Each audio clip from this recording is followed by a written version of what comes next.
Well, joining me now via webcam from Australia is Professor of Politics John Keane from the University of Sydney. He's written a biography of Václav Havel. Many thanks for joining us, John. You met him on many occasions. Could you perhaps give us an insight into the man rather than the playwright and the politician?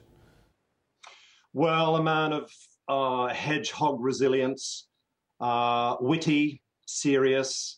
I first met him during his dissident phase. For me, that is the most interesting in terms of his poetry and plays and writing, and also the most interesting politically, and in a way, the most effective, paradoxically, period of his life. A figure who had his back to the wall during that period, but proved that the real hero, the real martyr, are those who stay the distance. Do you think people such as Hillary Clinton and David Cameron and many other politicians that will be attending his funeral are there because personally they want to be there? This isn't just a political front to be at the funeral of a man who has a very important place in history.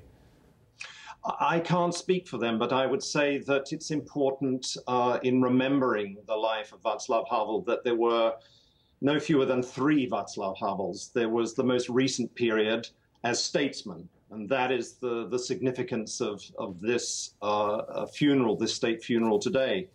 There was then a middle period, 13 years in fact, when he was a politician. 13 years, 4 presidencies in 2 states. But what should not be forgotten amidst the pomp and the ceremony is that 2/3 of Václav Havel's life was lived under conditions of dictatorship and totalitarianism. And that's when I think he proved his tremendous capacity as a writer, as a public intellectual, as a citizen, who had a core idea, which is that no matter how well equipped the most powerful groups or institutions are, they only are powerful insofar as the powerless let them be.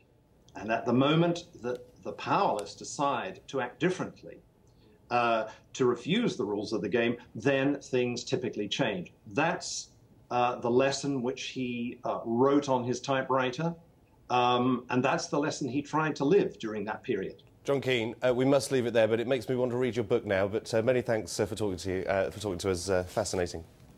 My pleasure.